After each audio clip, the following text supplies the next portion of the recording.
The secrets of the world's most advanced manufacturing don't lie in hidden vaults.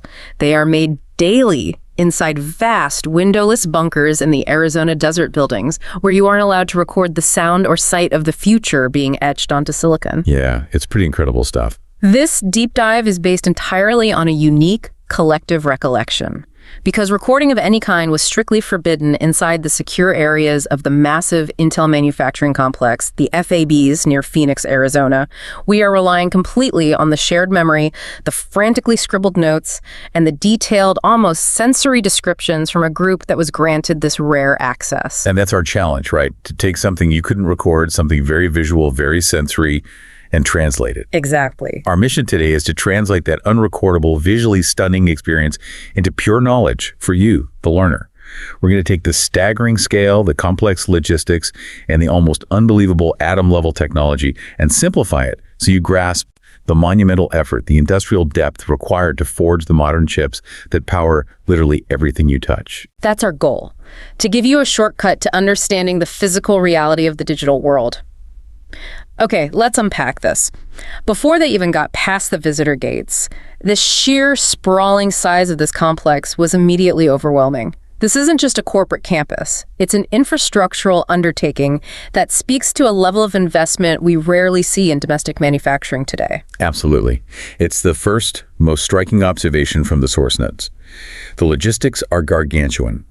This site, located in Phoenix, Arizona, is so vast that observers timed the drive around its perimeter, and it took a sustained 15 to 20 minutes. 15 to 20 minutes just to drive around the outside. Yeah, I mean, we are talking about a tract of land approaching a square mile, maybe 1,000 acres, dedicated entirely to making microprocessors. Just huge. And what's crucial for our understanding is that this isn't just one massive building. The term factory doesn't quite capture it. The source accounts emphasize that this is an industrial cluster, a huge tract containing multiple numbered buildings, or FABs, each dedicated to different highly specialized functions. That distinction is key.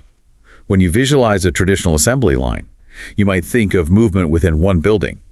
But here, you have dedicated structures for the actual production where the wafers are processed, Right. But then you also have these separate specialized buildings for utility support that are massive in their own right. They rival small power plants. Like what kind of support buildings? Well, we're talking about massive electrical substations, gigantic chiller systems to manage the intense heat generated by the equipment inside the FABs, enormous parking lots, naturally and critically, a dedicated, highly advanced water treatment and recycling plant operating entirely on site. Okay, why is that water recycling detail so important? It seems like a detail, but you're saying it's critical. Oh, absolutely critical, because chip manufacturing requires an unimaginable volume of ultra-pure water. UPW, they call it. Ultra pure. How pure are we talking? So clean, it's essentially devoid of any particles, including dissolved minerals or trace elements. It's far, far cleaner than the standard distilled or even medical grade water we might think of. It's almost chemically perfect H2O. Wow. And if you're operating a facility of this scale, using that much water, in a dry climate like Arizona, well, managing water consumption and recycling isn't just a nice to have, it's an existential necessity. It has to be built in from the start. Exactly. It reflects the scale of heavy industry infrastructure necessary to support the incredibly precise, almost delicate work happening inside the clean rooms. And this industrial depth isn't new. It's not like this sprung up overnight with the recent SHEET IPS Act funding, right? This is a long-term thing. That's right. Intel's commitment to this specific location dates back 45 years. Imagine that. The source accounts noted that even some of the older facilities on the site are still active and utilized today, perhaps repurposed for support functions or maybe running older but still necessary technology nodes. That really shows a profound, long-term strategic commitment to industrial mastery, to actually making things. It does. Yeah. And this deep history provides the perfect context for defining the core term of our deep dive. Right. FAB. Right, FAB. We hear it all the time in tech news. FAB is simply short for fabrication plant. This is the facility where the actual production of silicon wafers takes place, the heart of the operation. And understanding where Intel sits in the market hinges on this definition. Okay, let's clarify that because it's important context. We often throw around names like Apple or NVIDIA, but they operate really differently than Intel in this regard. We need to distinguish between the three main types of players in this high-stakes game. Good idea. So first, you have the fab company, which is what Intel is. They are masters of both designing the chips and operating the factories, the FABs, to manufacture them. They control the entire process, from the initial idea, the architecture, all the way to the finished silicon wafer. They own the whole stack, basically, design and manufacturing. Then you have the fabless companies. This is where Apple fits in. Qualcomm, NVIDIA themselves, AMD. Lots of big names. Right. These companies are intellectual powerhouses. They design the chips, they develop the architectures, the software ecosystems, but they outsource all the manufacturing risk and, crucially, the enormous capital expense of building and running a FAB to someone else. They're essentially renting space in a factory or contracting out the production run. They focus purely on the design side. And the third major player is the foundry. This is a company like TSMC, Taiwan Semiconductor Manufacturing Company, or Samsung's foundry division. Global Foundries is another one. Right. They don't typically design their own chips to sell under their brand. Their entire business model is based on exclusively manufacturing chips for others, based on the fabless companies' designs, or even designs from other fab companies sometimes. So Intel's identity as a true fab company, designing, owning, and operating these vast, complex facilities like the one in Arizona, is what makes them pretty unique in the U.S. context now, and it elevates the geopolitical significance of this specific site. Which leads us perfectly into the global context, the bigger picture surrounding this place. Right. If we connect this Arizona facility to the bigger picture, well, it sits directly at the nexus of technology, global supply chains, and increasingly international politics. It's become a really critical spot. And the inherent difficulty of chip making is what drives this geopolitical urgency, isn't it? We established that Intel is a fab company, but globally, there are only a mere handful of entities capable of both designing and manufacturing chips right at the cutting edge, like maybe 3? Pretty much. Yeah. Intel, Samsung, and TSMC are the big 3 for leading-edge logic. This complexity isn't just about intellectual property, though that's huge. It demands monumental, multi-decade financial commitment and sustained infrastructural development that very few nations or corporations can actually pull off. It's incredibly expensive and difficult. Tens of billions for just one new FAB. Easily. And that difficulty, that concentration of capability, is why national governments are intervening so heavily now. They're treating domestic semiconductor manufacturing as a strategic asset, almost like a modern version of ensuring your own oil supply. And the source material strongly highlights this current push by the U.S. government to promote domestic manufacturing. The specific incentives mentioned were, frankly, astounding. Yeah, let's elaborate on those incentives because they really illustrate the stakes involved here. We heard about significant tax benefits, yes, but also specific trade duty exemptions. The most stunning detail that came out was the provision that could potentially lead to 100% tax-free production for domestic chip makers operating on U.S. soil. 100% tax-free? How does that even work? Well, it depends on how they structure their investments. The type of production, meeting certain criteria laid out in legislation like the TGPS and Science Act. But the potential is there. The goal is clearly to make the highly capital-intensive process of building and running a FAB financially viable against competitors, particularly those overseas that might receive significant state subsidies. So these aren't just minor tax breaks. They're powerful economic levers designed to try and redirect or at least rebalance the global supply chain back towards the U.S. Precisely. It's a direct attempt to de-risk that massive investment required for domestic manufacturing. And the investment goes beyond just tax policy, right? Yep. The government signaled its strategic commitment through a direct financial transaction, the purchase of, 10% of Intel stock? That purchase was a landmark move. Really significant. And crucially, as the sources noted, it was done at a preferential price. Meaning below market value. Below the stock market listing price at the time, yes. This really underscored that this wasn't just a passive portfolio investment by some government fund, it's a strategic partnership. The government essentially bought a direct stake in the success and longevity of Intel's domestic capability, reinforcing the national security level importance placed on securing this domestic chip supply, particularly for the most advanced nodes. It's fascinating because it suggests a level of government-industry collaboration or maybe strategic alignment, let's say, that we haven't seen quite like this in decades in the U.S. It's definitely a shift. But it's not just government money driving the future of this Arizona location. We also have to highlight the crucial strategic partnership represented by the recent major investment by NVIDIA into Intel. Now, that was a headline that turned heads, NVIDIA investing in Intel. They're competitors in many areas. Exactly. It's where the competitive landscape gets truly complex and interesting. NVIDIA, as we established, is fabless. They rely on foundries like TSMC to manufacture their revolutionary GPUs. Their investment in Intel, a company they traditionally compete with, is incredibly significant. It signals much more than just, a financial transaction. So what does this collaboration imply for the products coming out of places like the Arizona FAB? What are the whispers? Well, it strongly suggests a high degree of technological symbiosis, or at least the potential for it.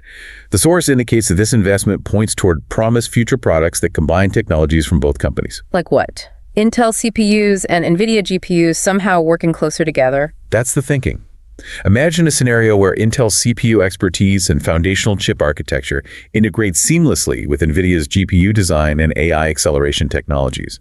Maybe they're co-located in the same physical package using advanced packaging techniques, or perhaps NVIDIA contracts Intel's foundry services, IFS, to manufacture custom NVIDIA chiplets using Intel's cutting-edge process nodes, like the 18A we'll talk about. So, pooling strength. It seems like it. It means that these two giants are realizing that to continue pushing the absolute cutting edge, especially in areas like high-performance computing and artificial intelligence, they need deep technical collaboration, maybe even co-opetition, even if there remain market rivals in other segments. It elevates Intel's foundries, like this Arizona complex, from being just an internal manufacturing arm to potentially a strategic necessity for the entire American tech ecosystem. And that's exactly the implication. Now, that macro scale, the billions in investment, the geopolitics, it all makes perfect sense when you consider the value of what they're trying to protect inside those FABs. And that value becomes crystal clear when we shift from the business side to the physical experience of actually entering the factory floor. Here's where it gets really interesting. The process just to enter the production area is this intense security and cleanliness ritual that reveals everything about what they value most. Yeah, the entire entry procedure acts as a physical barrier, almost like a series of filters designed to manage risk at an extreme level. First, you encounter the strict security gates and checkpoints, which is fairly standard for any high-tech industry, right? Sure, badges, guards, gates. But the genuine shift, the point where you feel you're entering a different world, happens at that inner security door. That's the point of no return, where the absolute ban on photography and audio recording begins.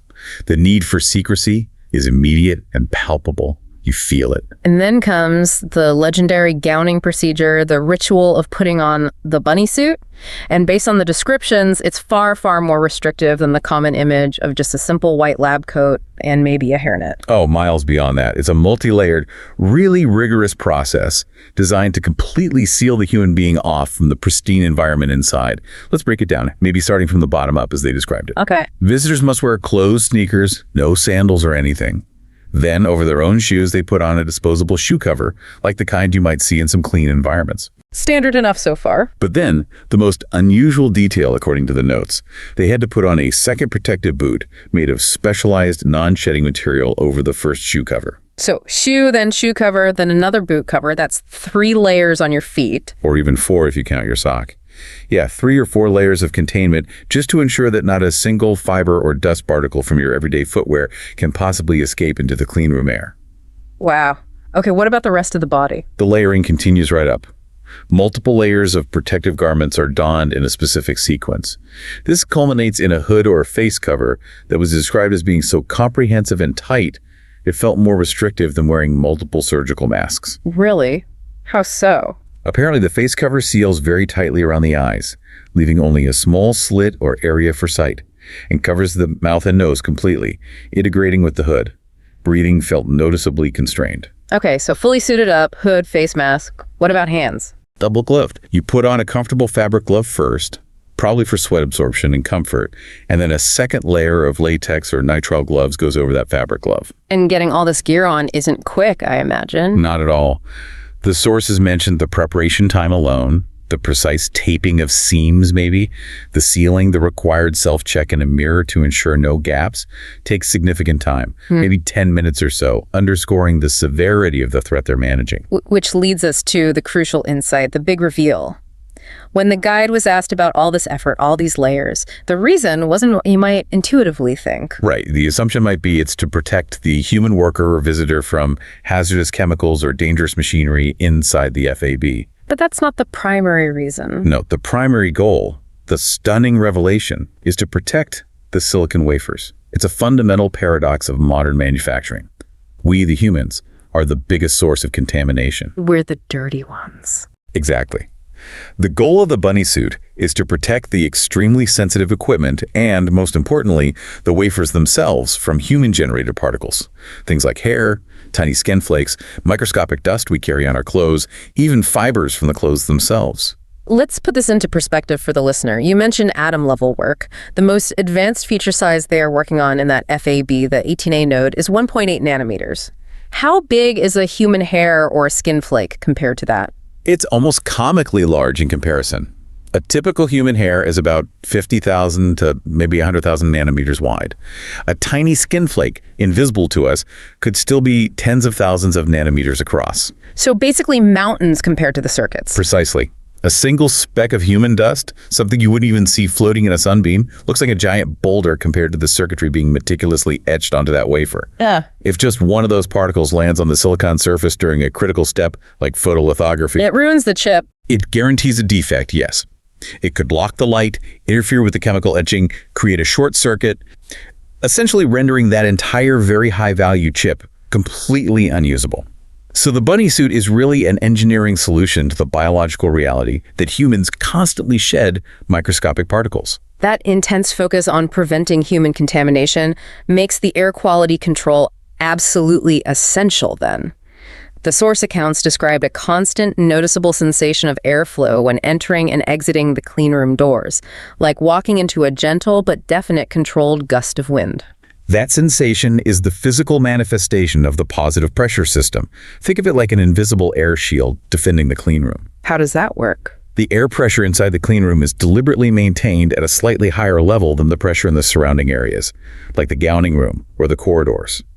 Air is constantly pumped into the cleanroom after being rigorously filtered through HEPA and even more stringent ULPA filters. Filters way beyond what you'd find in a hospital, I assume. Oh yeah, much more rigorous. And this highly filtered air then constantly blows outwards through every potential opening, every door seal, every pass-through hatch, even minuscule cracks or pinholes. So if there's a tiny gap or when a door opens, air rushes out instead of unfiltered air rushing in. Exactly.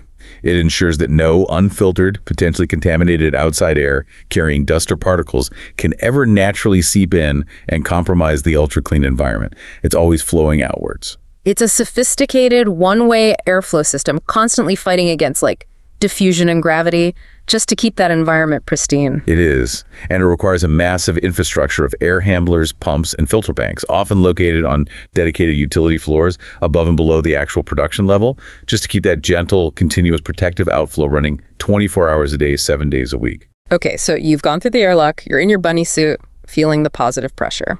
When you step inside the main production area, you realize you're walking through something that feels like a real-life sci-fi movie set. Everything required for production is constantly moving, but almost nothing is happening on the floor where the humans walk. That's right.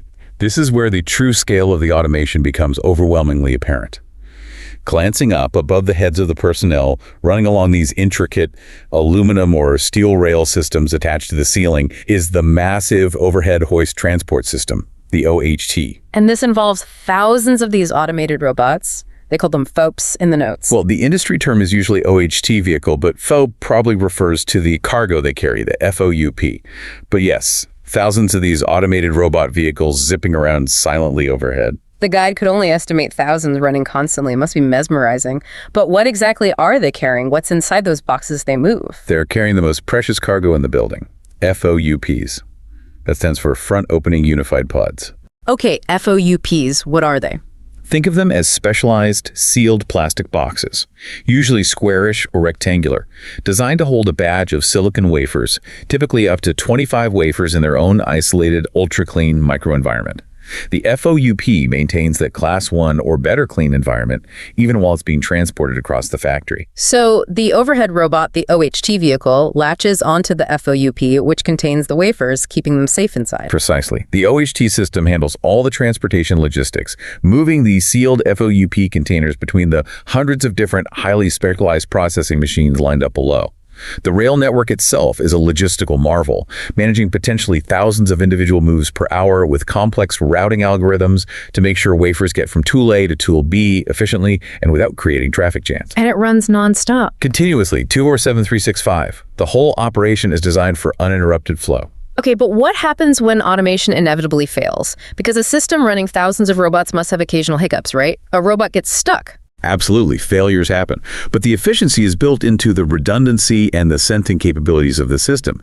If one of those OHT vehicles malfunctions, maybe a motor fault or gets stuck on the track or loses communication, the central control system instantly detects the fault. And then what? Does the whole line stop? No, that's the key. The affected section of track is usually isolated immediately.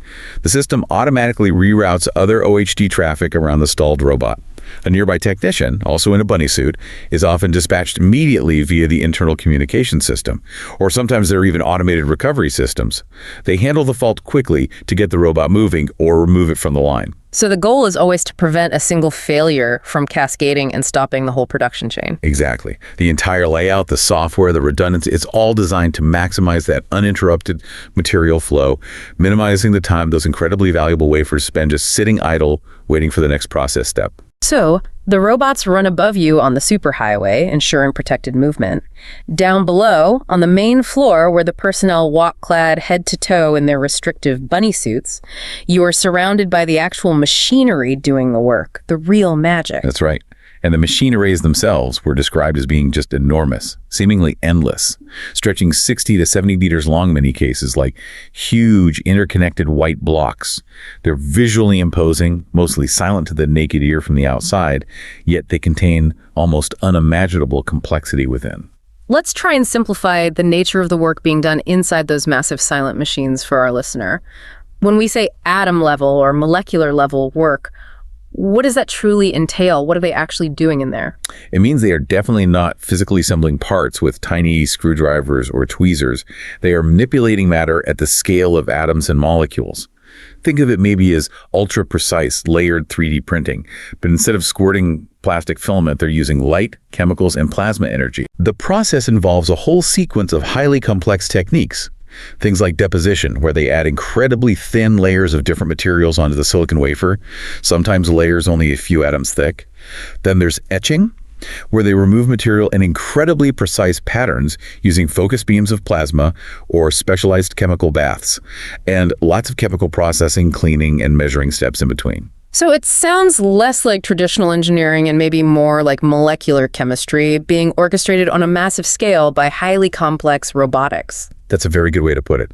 It is exactly that. The ultimate simplification, the goal of this entire massive multi-step process, which can take weeks, even months to get from a raw silicon wafer to a finished one ready for dicing, is dedicated to one thing: printing impossibly tiny transistors and the electrical pathways that connect them onto that silicon wafer. Billions of them per chip.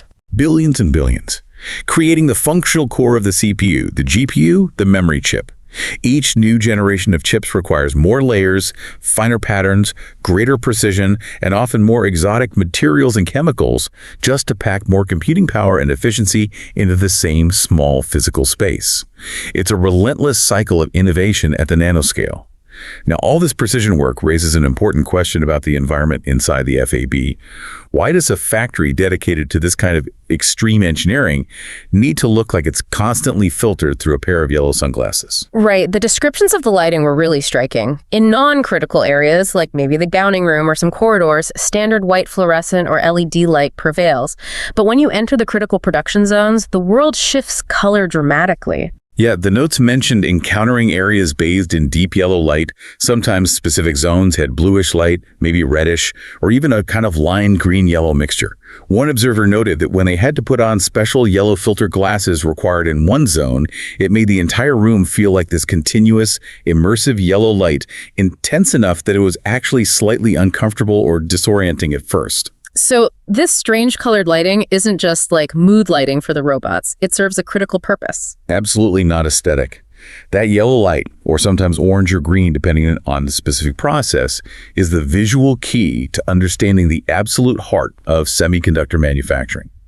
Photolithography. Photolithography, using light to draw patterns. Exactly. This is the core process where they use light specifically, very short wavelength light, to transfer the incredibly complex circuit patterns from a master blueprint, called a photomask or reticle, onto the silicon wafer surface. And the wafer is coated with some kind of light-sensitive chemical first, right? Like developing film. Precisely. The wafer is coated with a chemical substance called photoresist.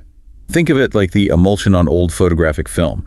This material is highly sensitive to light, but specifically light in the high-energy, short-wavelength end of the spectrum, ultraviolet UV light, and even shorter wavelengths like deep UV, DUV, or extreme UV, EUV, which are used for the actual pattern etching process. The source mentioned light wavelengths around 300 nanometers being potentially problematic from ambient light. Exactly. Light in that UV range and anything shorter carries enough energy to unintentionally expose or chemically alter or even damage the photoresist coating before it's supposed to be exposed through the mask. Ah, so normal white light from standard bulbs contains those damaging UV wavelengths? It does, especially fluorescent lights.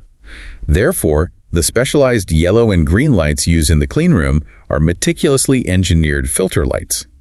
They are designed to block almost all of the unwanted, shorter light waves, pretty much anything shorter than about 500 nanometers, while still providing enough visible light in the longer yellow, green, red spectrum for the technicians to safely navigate, monitor the equipment, and perform manual tasks when necessary.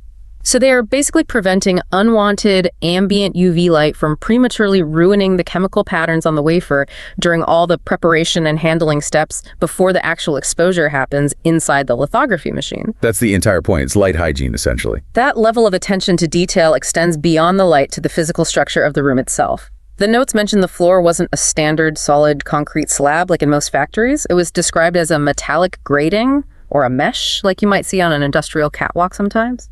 Right. That graded flooring is absolutely integral to maintaining the ultra-clean air environment we talked about earlier. It's a key part of the comprehensive air circulation system that ensures laminar flow. Laminar flow, what's that? Instead of the air inside the room swirling around turbulently like it does in a normal room, laminar flow means the air moves in smooth parallel layers. In a modern FAB, the highly filtered air is constantly pumped down from a plenum in the ceiling, passes through those ULPA filters located right above the production area, flows uniformly downwards across the processing tools and the wafers, and then is immediately exhausted downwards through that graded floor into a subfloor plenum. Okay, so the air moves strictly top to bottom. Strictly top to bottom, yes. This means any microscopic contaminants generated within the room, maybe a tiny particle that somehow escaped a bunny suit or something generated by the machinery itself, is immediately pushed down and out of the critical working zone, away from the sensitive wafer surfaces. It guarantees that the air flowing directly over the wafer surface is constantly fresh, constantly filtered, and particle-free, always moving in one predictable direction. Exactly. It's another layer of environmental control crucial for achieving those incredibly low defect rates needed for modern chip yields. And then there was that other bizarre but hyper-specific environmental control detail that really jumped out from the source notes. The signage about copper. Signs saying no copper in some zones, and then seemingly contradictorily copper only in others. What's that about? Oh yes, the copper segregation. This signage reveals yet another layer of meticulous contamination control that speaks directly to the fundamental physics of silicon semiconductor devices. This is all about cross-contamination prevention, and it's absolutely essential for advanced nodes. Why is copper such a unique problem child in chip making? We use copper wiring everywhere else. We do. But copper behaves very differently inside silicon. Copper atoms are highly mobile within the silicon crystal lattice. Even trace amounts, like parts per billion, introduced accidentally during an earlier process step where copper shouldn't be present, can rapidly diffuse into the bulk silicon, even at relatively low temperatures. And what does that diffusion do? It creates what are called deep-level electronic defects within the transistor's critical regions. It essentially acts like a poison to the semiconductor's performance, increasing current leakage, shifting performance parameters, and potentially causing catastrophic failure of the device. Certain high-precision processes, particularly those involving the early-stage formation of the transistor gates or the sensitive dielectric layers, absolutely cannot tolerate any presence of copper contamination. It would irreversibly compromise the electrical integrity of the nascent transistors. Okay, so that explains the no copper zones. Why would other zones explicitly mandate copper only? Because paradoxically, copper is actually the preferred material for the interconnects, the tiny wires that link the billions of transistors together on the chip's surface later in the manufacturing process.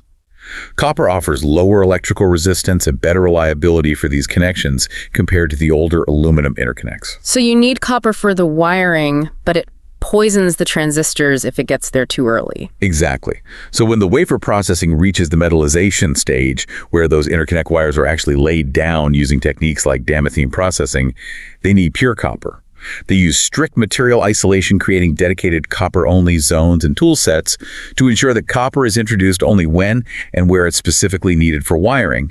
And critically, that the tools, handling equipment, and even the FOUPs used for those copper steps never come into contact with the silicon wafer that is still in the earlier copper-sensitive transistor formation stages. It's a complete logistical and physical separation of materials based on their molecular risk at different points in the flow. Precisely. Utterly meticulous contamination control. That incredible degree of control over contamination, light, air, materials, it's all required for the ultimate goal, using the most advanced, most complex, and most expensive manufacturing tools ever created by humankind. We absolutely have to talk about the machine that nations literally compete to acquire access to, the EUV lithography machine. The EUV, yes. Yeah. Extreme ultraviolet lithography. It is universally recognized, without exaggeration, as the absolute pinnacle of current human engineering capability. It's the machine that allows manufacturers like Intel to etch features onto the chip that are measured in just a few nanometers, or even angstroms, as we'll discuss, the smallest of the small. The visual impression, even for someone who works in tech or engineering, must have been just immense standing next to one. According to the notes, it was genuinely breathtaking. Even the portion they were allowed to see from the walkway, which was described as just the final output stage, a huge, massive white block, probably the part where the wafer goes in and out. Even that visible part exuded this sense of immense, almost invisible power. Intimidating, yes, because you have some sense of the incredibly complex physics happening silently within that stark white structure. The sources said everyone on the tour just sort of paused there, recognizing that they were standing next to a piece of technology that genuinely defines global technological leadership and, by extension, economic and military power. And this is where that tip of the iceberg analogy really comes into play, isn't it? The machine visible on the production floor, which they said was level 3 of the building, is merely the final printing mechanism, the end point. That's exactly right. The actual infrastructure required to generate, control, and utilize EUV light spans the entire building, integrated vertically across multiple stories.